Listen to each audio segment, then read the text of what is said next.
trick here. So what I have on the piece of paper is a grid of numbers. Grid of numbers between 1 and 100. It's a 10 by 10 grid. That's also important. Now, I want you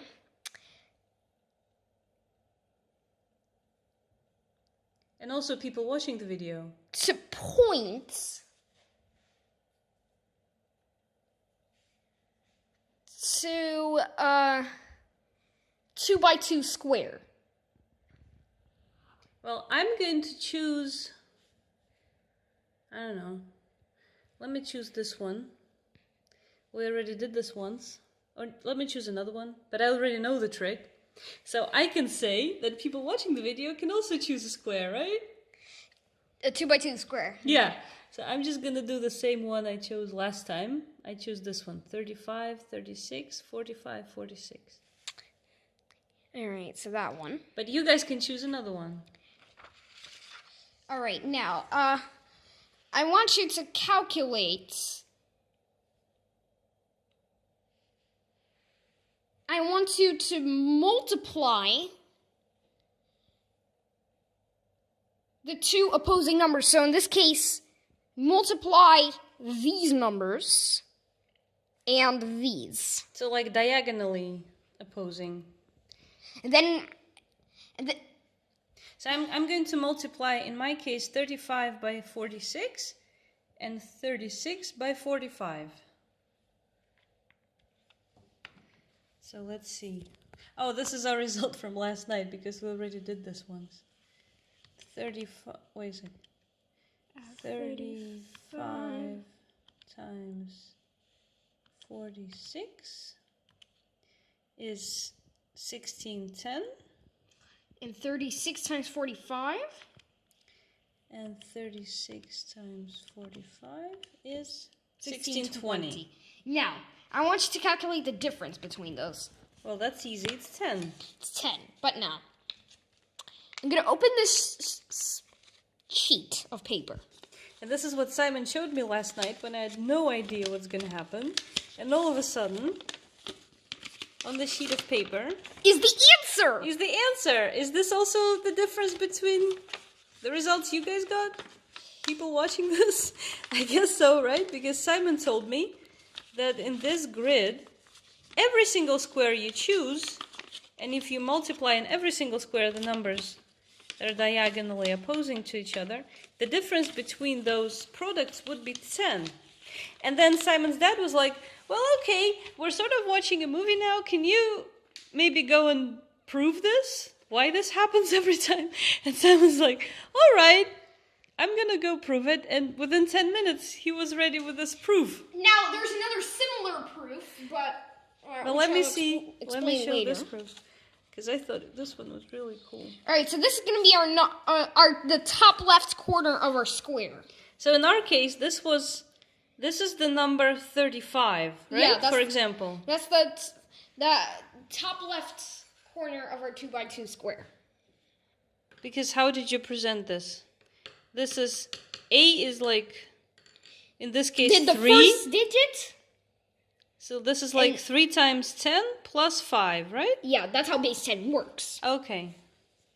And then And so based on that thing, I can actually calculate any number here. I can calculate any other square. Because if this is the top left corner, then these are the other 3 numbers. Yeah. So I multiply that number by that number, and that number by that number. And then I subtract those. And you present these as, like, this is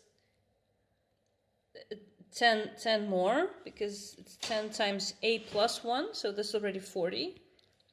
And it's 1 more in the other units, in the B units. B plus 1, so this number is 46 in our case, 35 times 46. And then we subtract. Minus the other product, which was 36 times 45. So in this case, we have like, again, 30, 10a, but 1 more b plus 1. So not 35, but 36. Times And now- 45. So this is 10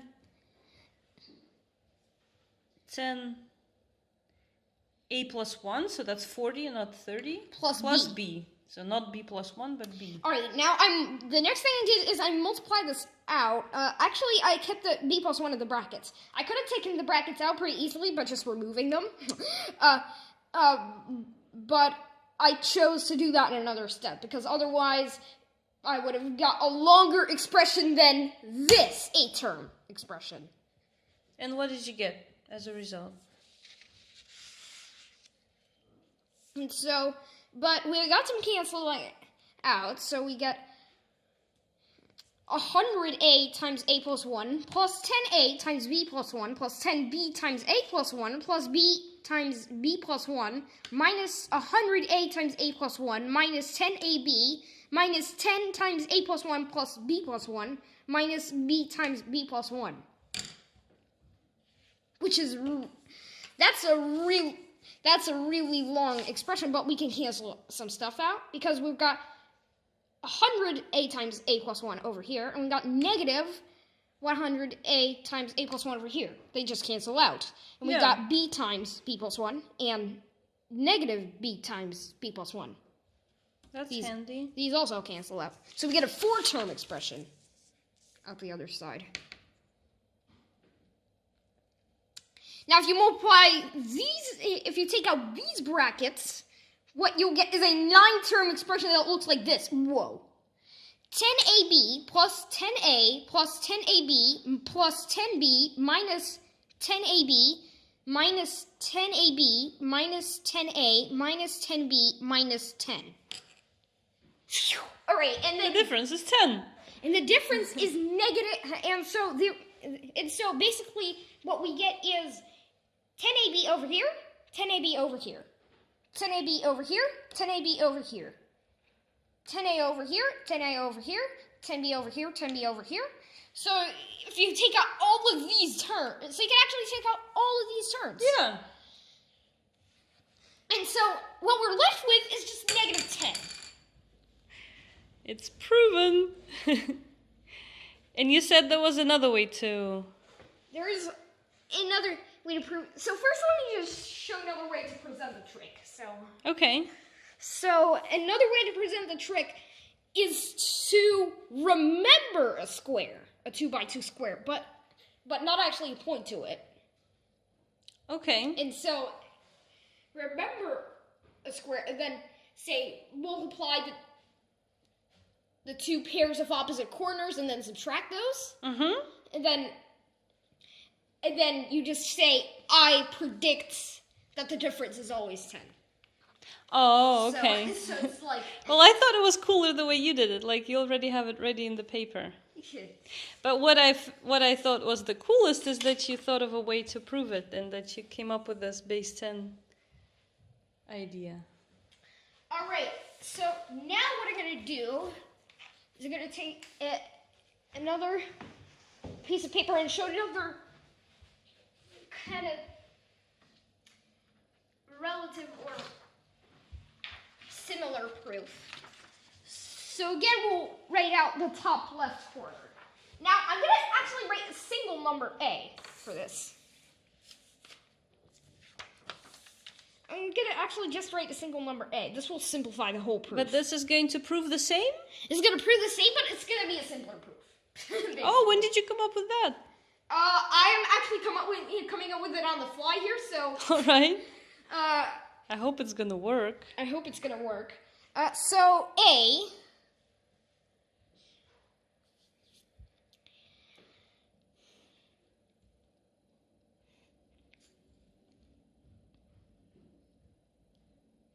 And then, what we're going to do is write out our expression. Now, if you notice this, we'll get A times A plus 11, right? Because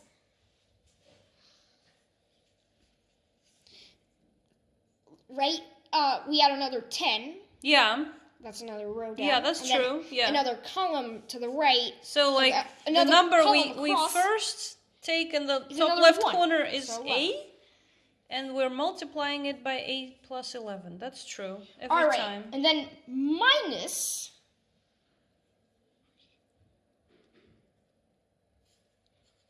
A plus 1 times A plus 10, right?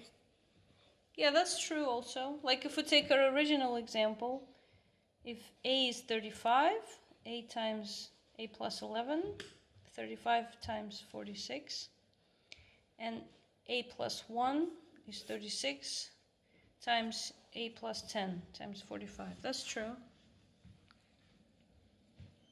Okay, so now what we're going to do is we're going to multiply this out. And this is going to look much less scary than the one before. So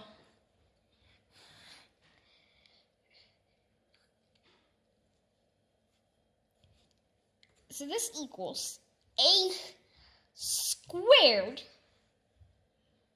plus 11A minus, and now instead of an 8-term expression, we're going to get a 6-term expression. So we're not going to shorten it all the way to a 4-term, but Okay. expression. So, and so what we're going to get is, well, A squared again minus A times 10, well, that's just 10A, minus A